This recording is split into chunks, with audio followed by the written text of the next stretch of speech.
Dead or alive, you're coming with me. Wendy, I'm home. I'm a vampire! I'm a vampire! I'm a vampire! I'm a vampire! I'm a vampire! Go to hell and take your friends with you! Carbon Day! Huh? No! Get off my plane. Remember Salmon that promised to kill you last? That's what made you did it! I lied.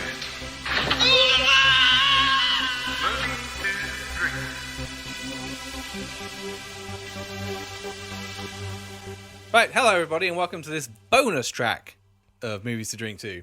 It's what are we calling this? What are we calling this? It's kind of a recap of basically stuff that Lee and I have watched recently. It's been a while since we did anything like this. Just to sort of, any new movies or TV shows or even old stuff that we watched recently and what we thought of them. So I made a list. I will jump in first, if that's all right. Crack on. Let's see, what was the first thing I wrote down? Oh, Masters of the Air, which is... okay, I haven't seen the last episode yet. It came out yesterday. I watched it Friday. Friday. Haven't seen the last episode. I've just got the one episode to go, and I'll be done. But I've been pretty impressed. I've really enjoyed it. Excellent. It's really, really good. It's I don't think it's as good as Band of Brothers, but it's up there. Yeah, like it's definitely good. I see. I don't really get some of the hate it's getting, because there are some people like, oh, it's just crap compared to Band of Brothers. So we'll stop comparing it then. Yeah, it is a good show. Yeah, all right. It's not as good. It doesn't mean it's terrible. No, it's still really, really good. Yeah, it's up against like arguably the greatest miniseries ever made. So yeah, like, shut up. But it's very good. It's definitely like there's a similar tone, and stuff. It's but I mean, it's not as good, but it fucking like you said, like there isn't much that is. But yeah, it's still really good. Like the all of the protagonists are really interesting. Certainly because they are based pretty much like based on real people. I think like the whole thing, they haven't over exaggerated much. Like obviously, like with anything, there's a certain amount of poetic license taken. But this shit happened, like to these people. I mean, if you haven't seen it, slight spoiler, but I thought it was quite a smart idea to kill off Barry Keoghan. Yeah. Who is obviously a very big star at the moment, and he's in this show for 2-3 episodes, and then I think he makes it into episode 3. And then is just killed. Yeah. And it's sort of like because any of them could have died. Like they were famous, the Bloody 100 were famous, but that they didn't live very long. No, yeah. So I think the average lifespan was like 6 weeks.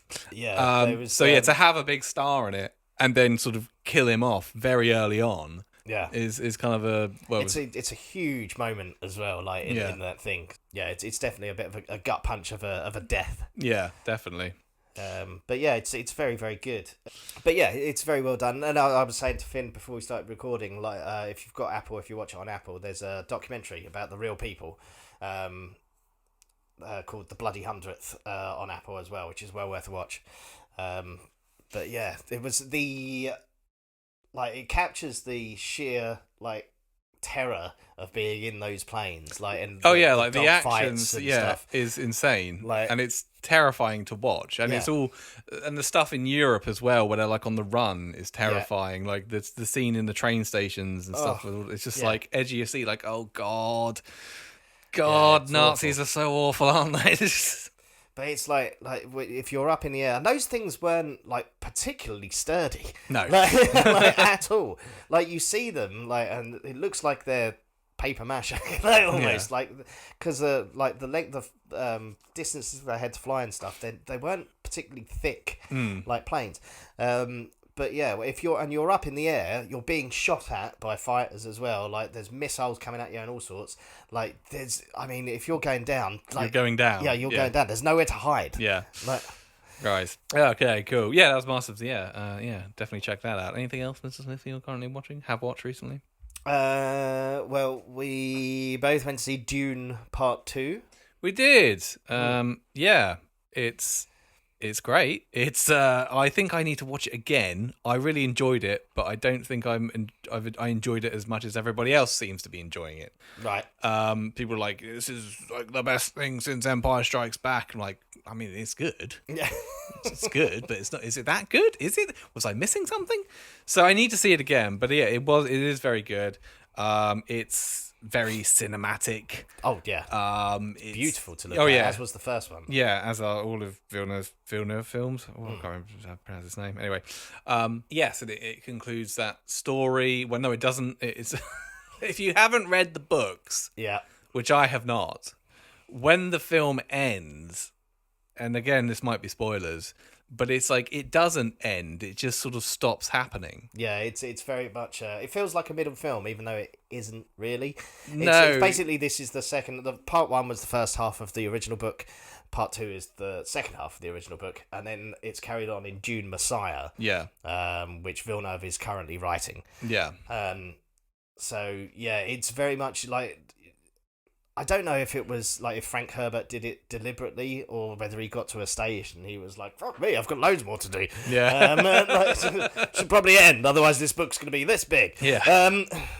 So yeah, it does feel you get to a point and you're like, I need a bit more. There's also great performances from pretty much everybody, even though no one gets that much screen time No, apart from Zendaya and Timothée Chalamet. yeah. Really. It's the same as was Jason Momoa in the first one. Yeah. You're like, fucking hell, Jason Momoa. Oh, he's dead. Yeah. But people like Florence Pugh, Yeah. Christopher Walken, Stellan Skarsgård, even Josh Brolin, all these people, huge stars. Austin Butler. Who's excellent. Yeah, he's terrifying. Yeah. Huge stars, great performances, but yeah, none of them get that much screen time. Anna Taylor-Joy in her one one scene with a no minute dialogue at the best. Yeah.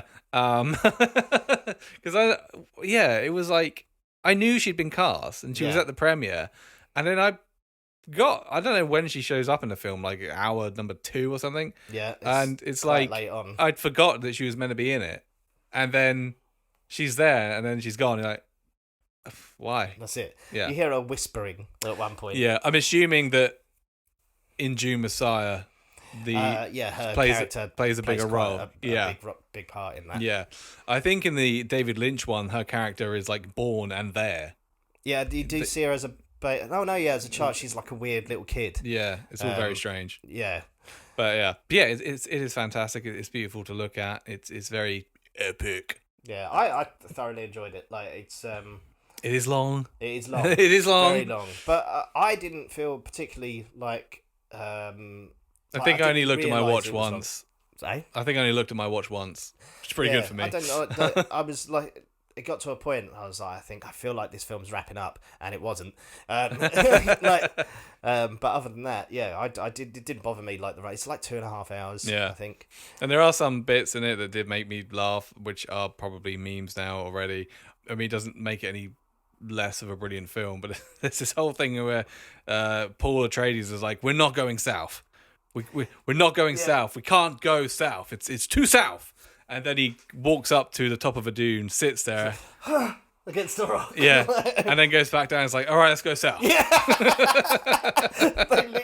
They have a conversation amongst themselves, like, how are we going to convince him to go south? And he's like, I've changed my mind. Like, shit, that was easy. Yeah, And it's weird. the may thy knife break and shatter. And Austin Butler's like, may thy knife break and shatter. There's a fantastic bit on the Harkonnen homeworld, which is all filmed in Black and white, yeah. but it's There's a black sun. yeah, it's felt like it's almost like negative. Yeah. like it's done, and it looks amazing. Like, it looks fantastic. Because at first I was like, oh, this is a weird choice, but Yeah. it looks stunning. Yeah. It's great. But yeah, it's very much. I mean, the issue the Lynch film had obviously was lots of studio involvement. They decided they weren't going to split it into a few films, so they had to kind of cram as much as they could into one film. Yeah. But you get all the bits that are missing. Like, this film makes a lot more sense. But it's Dune. It's so confusing. Like, it's so in depth. Like I said, I've never read it. I don't think I ever will, to be honest with you. I don't think I've finished the first book. I've never read the others. But I picked up the first one. I got halfway through. I was young at the time as well. Right. If I was to read it now, possibly. But then I was like, oh my god, There's so much going on. so much. Yeah. But yeah, I'm looking forward to the next Dune Messiah installment. Yeah. And then there's Children of Dune as well. There's I think there's about 8 books. Yeah. But I and think then Frank Herbert's son, I believe, wrote a couple afterwards. Yeah, but I think the story of like Paul, I think, ends with Messiah. Yeah, I'm pretty sure. Yeah. So I don't see Denis Villeneuve making Children of Dune. No, I would imagine he's probably signed on to do Messiah. And I reckon whether that'll they be do Messiah, because Messiah's a pretty hefty book as well, I think. Yeah. Like, so I mean, it wouldn't be unusual for them to do that in 2 parts. Yeah, maybe. All right, what else? I watched Ad Astra recently. Ad Astra. Brad Pitt in space. Oh, I went to the cinema to see that when it came out. What did you think? I went with Mari, and we both kind of like sat there. Like at various points in the film, we both looked at each other. I was like, "What is this film about?" And then we got to the end. It was like, "Oh, it's about nothing." Yeah, it's nothing happens. Yeah, it's odd. It's beautifully shot. Yeah, there's no denying that. It's got some great sort of effects in it. I do love the moon buggy drive-by gun action. Yeah.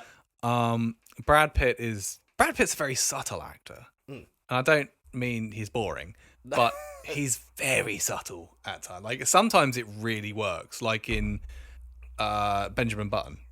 Yeah. He's fantastic in that. And if that sort of subtlety lends it to that whole movie. This not so much.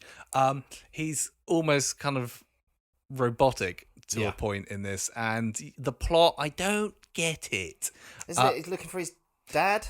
He's looking for Tommy Lee Jones, his dad, who has gone to Neptune, and because he went to Neptune, he went mental and he killed his crew, and because of something he's doing there, it's sending these waves of energy to Earth, which is going to destroy mankind. Yes. All right. And if I remember rightly, he doesn't find him. He does. Oh, he does find him. He does find him, and then his dad dies. And That's then, it. And then he goes home. Yeah. But yeah, there's no like it just feels like nothing's happened. At all. And the whole time I was like, why? What is it his dad is doing that's destroying the? I don't understand. Yeah. Yeah. It's a bit. Yeah. Like Apocalypse Now, where they go looking for Kurtz. It's like that, but I don't really understand how what Tommy Lee Jones has done is going to end the world. Yeah. Yeah.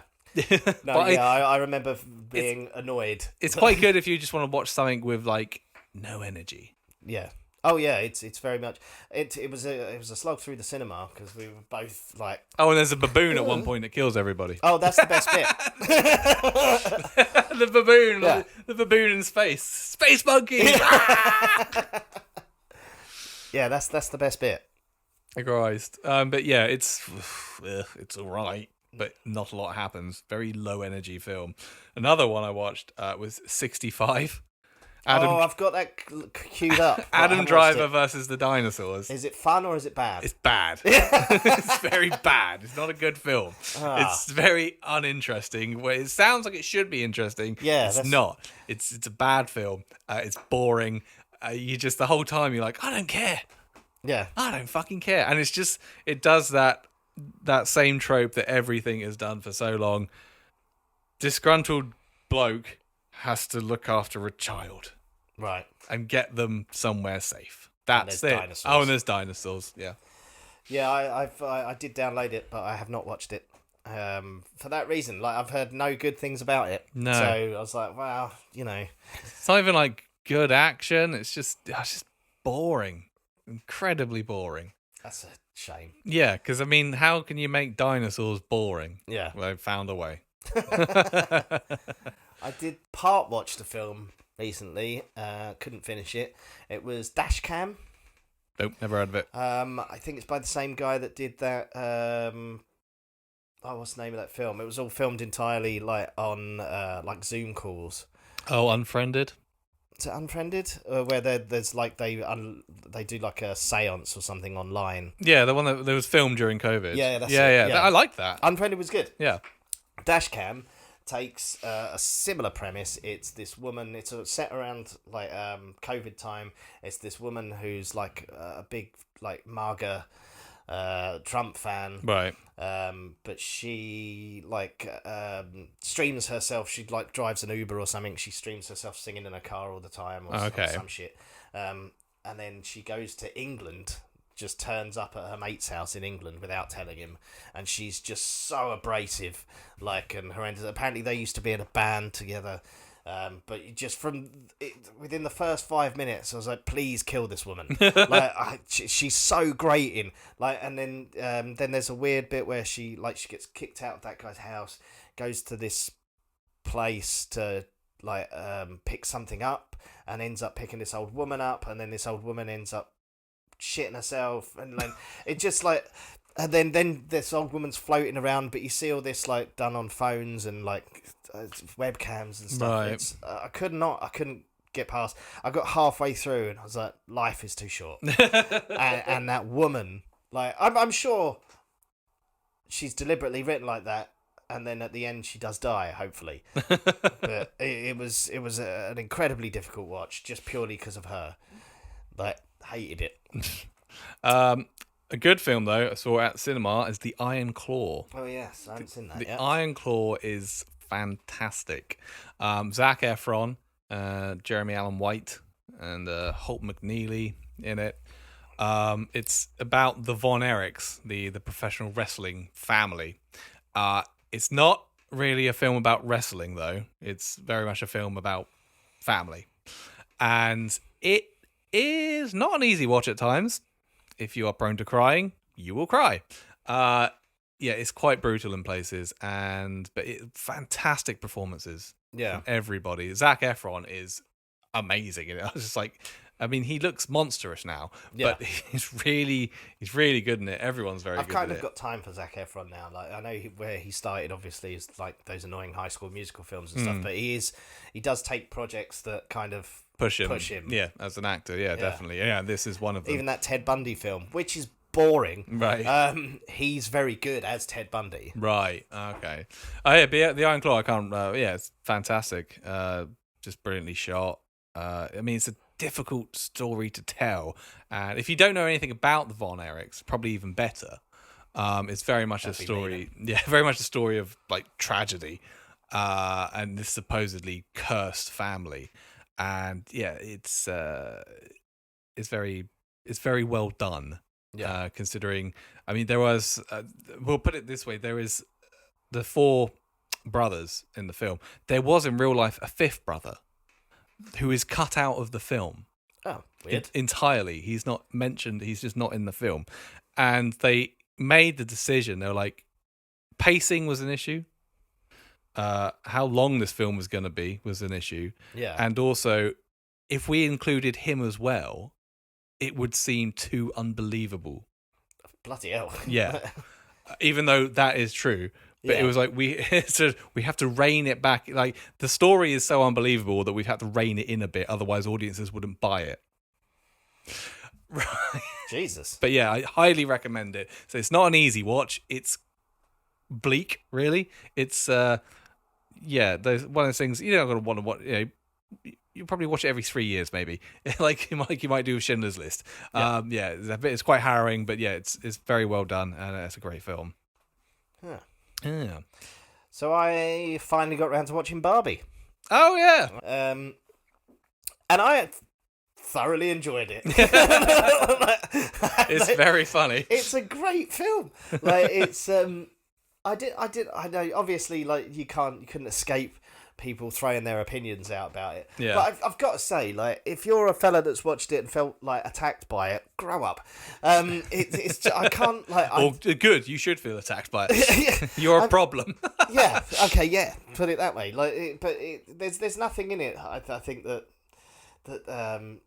like if you're anyway like normal, like, I don't feel you should feel attacked by it. I think it's a very clever like film for what it is. Yeah. Like, I mean, considering there's not a whole lot of plot. not really. No. I mean, yeah, it takes a very twee plot. Like, Yeah. Like there's a imaginary world where Barbies live and they come to the real world. Yeah. Could have been an awful film. Yeah. And they've made it into what is essentially like a very clever satire. Like and it's wonderfully written. Like some of the lines in it are brilliant. Like I laughed like several times throughout that film. Michael Cera is fantastic. He's really fun. I mean, I loved Arrested Development, the first three seasons, and then for me personally, I felt Michael Cera kind of fell off a bit. Like I was just like, actually, maybe this guy isn't that funny. It was just the writing in the first three seasons of Arrested Development. And then obviously he was cast in this, and he's there on screen. I'm not expecting anything from him, but he's really funny. Yeah, he's great. He's really good at it In a very small role. Like he does a lot with it. Yeah, very much. As so. does Kate McKinnon. As Weird Barbie. She does so much with that role. Margot Robbie's great. What's his name?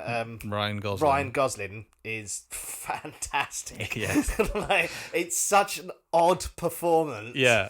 And almost to the point where sometimes you're like, is he trying? But like he's playing a Ken doll. Yeah. It's very bizarre in terms, like, obviously Ryan Gosling is very famous. So to see someone kind of his stature, you know, when he was like, he was some nominated for Oscars for things like Half Nelson, or you see them in Drive, and then you just see Lars and the Real Girl. You see him doing this completely batshit performance, and he's hilarious. He's so funny, and it's so over the top, and it's there's moments in it. This is why some people might not like it. They see that, and maybe they see themselves looking back as this over-the-top moron. It's like he's like an embodiment of all your stupid comments on the internet. Yeah, that's exactly it. And the things that he thinks patriarchy are, like horses and trucks, brewskis, like, is just it's so good. And Will Ferrell as well has some brilliant lines. Again, he's not got a big part, but he's very Will Ferrell. But like, some of the lines, there's a bit towards the end where like it's almost like, because he's not like, he plays like the CEO of Mattel, so you think he's going to be the big bad, and he's not really bad. No, like, he's just an idiot. And then like, and he's the one person like at the end where everybody's kind of learning the lesson, still misses the point. He's like, call me mom. Yeah, call me mother. And they're like, no. But yeah, no, it's a good film. It's a good film, and you need to like go into it. If you go into it and forget all of the like hyperbole surrounding it and just watch it for what it is, it's a funny film. It's very funny. Yeah, it is. Another good film. Watched this the other night. Poor Things. Oh, I'm probably going to watch that later. You're right. Poor Things. Obviously, Emma Stone won the Oscar last week. I'd say quite well deserved. I haven't seen all the other films that were nominated for Best Actress. But yeah, she is great in it. The story is essentially, have you ever seen Frankenhooker? A long time ago. It's Frankenhooker. Right. It's stylized Frankenhooker. Someone also described it as Barbie for unhinged people. It's very stylized. It looks fantastic. It's very funny as well, which I wasn't sure. It's like, you know, when you sort of read about it, you see the trailers, it seems like this very artsy, quirky film, but it is hilarious. It is very artsy. The way it's shot, it goes from black and white to sort of the aspect ratio changes. Some of it's in like fisheye lenses. They use these sort of not so much special effects, but like the painting backgrounds, stuff like that. It's very artsy, but it's really funny in places. Mark Ruffalo is hilarious, playing a character not too dissimilar to Ken, He's that kind of moron. Yeah. Yeah, he's very funny in it. Emma Stone's great in it. Willem Dafoe's great in it. It's just got interesting characters throughout it. Yeah, beautifully shot. Yeah, it's quite long. Yeah. Maybe a little bit too long. But yeah, very enjoyable. Cool. I Yeah. look forward to seeing that then. Hmm. Oh, Well, I watched Insidious, The Red Door.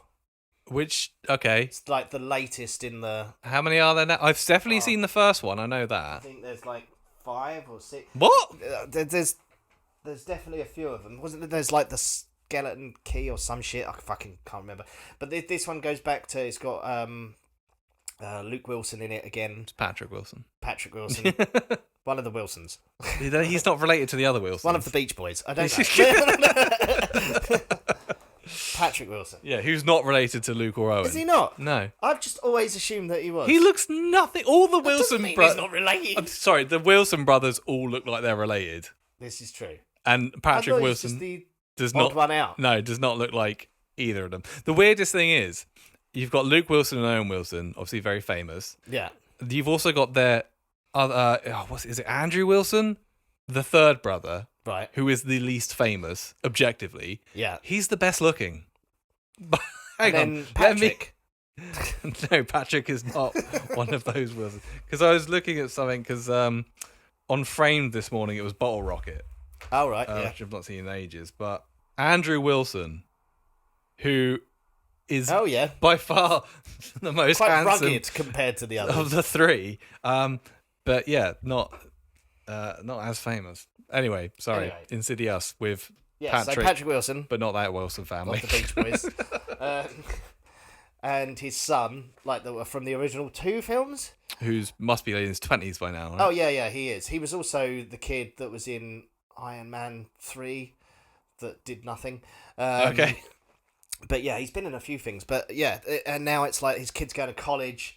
They're all him and what's her name are divorced. But they've had their memory wiped of all the events, like by a hypnotist at some point.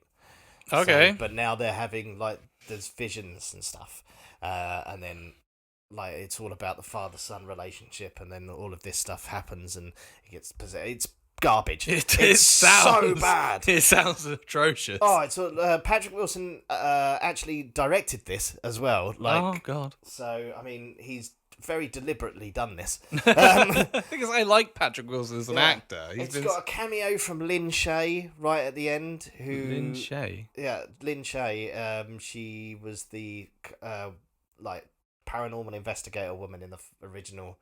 She's in loads of stuff. Right. Okay. You'd know her if you see her. She's in quite a lot of horror stuff. But yeah, so like there's like a throwback like cameo, but her character is dead, so she's just a vision like or some shit. Okay. It's just bad. Like they need to don't make any more. Like there doesn't need to be any more of these films. No, I say I've only seen the first one. It had a couple of really good jump scares. Yeah, and the it was first quite- one's good until it gets to the end and they go into the further, and then it's just nonsense. Yeah, and I don't. If I've seen any of the other ones, I don't remember them. I also get them confused with the Conjuring films. But They all then came out around the same time. The Conjuring and The Conjuring Part 2 are good films. Yes, Part 3 is Garbage. what the fuck is that about? so bad. It's so bad. What's the other one that came out? Sinister. Yeah, I've seen the first one. It's okay. The second one's terrible. Terrible. Yeah. Yeah, they're the ones I always get confused. Is Sinister and Insidious. But yeah, anyway, bad. It's bad. It's bad. It's bad. Don't watch it. I also watched Megan Oh God. the other night, or Mafregan. Yeah. Why is it like Mafregan. that? Why did they put a 3? Oh my God, it's some Thregan. It's not. Why? Yeah, I it's don't- not like it's the third film. No, either. did I miss something? Why is it Mafregan? I've no idea. Yeah. Anyway, I didn't hate it, to be honest with you. I did But- not enjoy it. I went in, I think, being like, this is going to be garbage. Right. This is going to be so bad, but I don't care. I'm going to watch it anyway.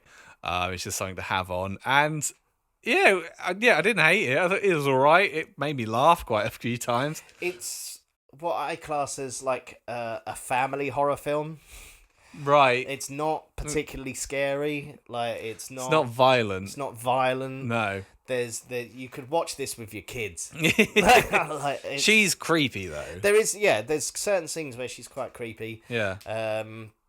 The whole bit where she's in the corridor where she's doing Yeah. all the weird movements and stuff But- is very well done, but still. I think, but then again, I'm genuinely like scared of like AI and Right. robots killing people. So yeah, I wasn't like, It's inevitable. Yeah, this was like, this is ridiculous. Like, I'm like, this could happen. But yeah, I think maybe it's because I went in with very low expectations. I was like, it's all right actually. Yeah. There's a second one coming out. Forgan. Yeah, I still can't get over that Mumfregan. Why?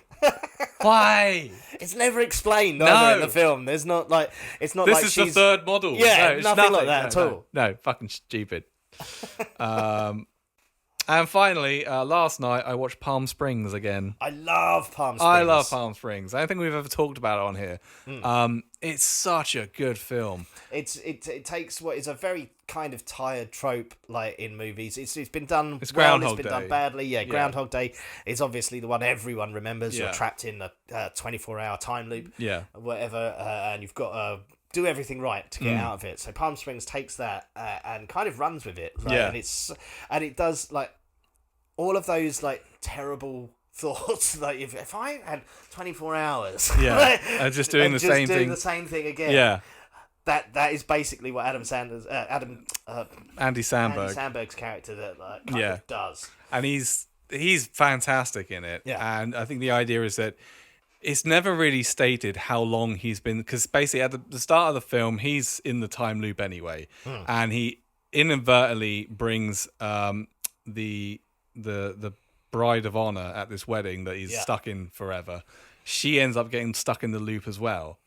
And it's never really mentioned how long he's been there before the events of the film. Yeah. But it's believed it could potentially have been millions of years. Yeah. So, and then it starts to sort of question. Yeah, you do start to question, like, God, if I was stuck in that. And he's been there so long that he's almost kind of forgotten what he was like. He can't remember what his job was. Yeah. That's how long he's been stuck in this. And it's very funny. It uses the humor very well. It's very sweet. It's, I think, becoming one of my favorite films. And there aren't it's so many kind of feel good comedies in my list of favorite movies. Yeah. But it's very feel good. It's sort of very kind of joyous, and it he does ask these kind of existential dread questions Yeah. about life and is it all meaningless and what's the point of us being here and all this stuff, and it goes into that, but the whole time done very well and done very funny. It's very well written, like because all the sort of because even his character isn't particularly well known at the wedding, like because you think like fucking Yeah. surely like people know him, but nobody really knows Yeah, him. and like, it's a weird thing because they address this as well. The fact that, remember, this guy's been here for a very long time, living the same day, which is a wedding, and over this very long time, he knows everything about everyone there, but no one really knows who he is. Each day he gets up and he's just Misty's boyfriend. Yeah. He's just been invited along. No one knows who he is. So he has to go throughout this existence knowing everything about everyone, but no one knowing who the hell he is. Yeah. So every day he has to try and start conversations like he does. And then there's a bit where they mention about sex, and she's like, have you had much sex? And he says, well, it's quite hard because it would be, because you have to go in every day and starting from nothing to try and eventually have sex with someone at the wedding, end of the day. a wedding full of people who don't know you. Yeah.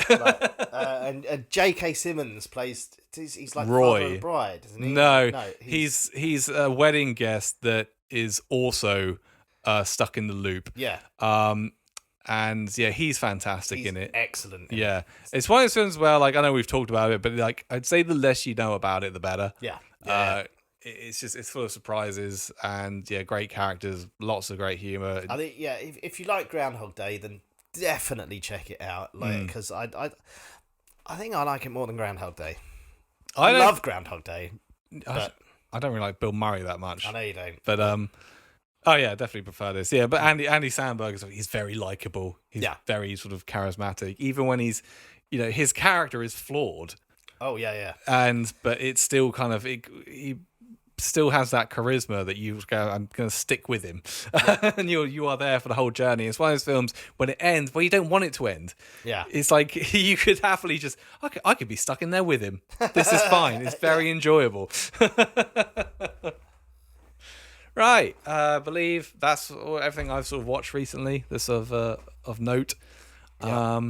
Cool, thanks for that. This has been sort of a more relaxed, fit, shooting the shit kind of episode to make up for that pile of crap we just did. Which please still watch. But yeah, we'll be back with, what is it? Jason Goes to Hell. Jason Goes to Hell. Yeah, and if we find time, we might do some more of these, just kind of more kind of chilled out, chatting about what we've watched. Anyway. Cool. Cool beans. Well, thank you all for coming here tonight and drinking all of my booze.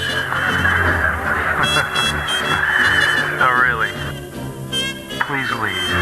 The party's over. Get out.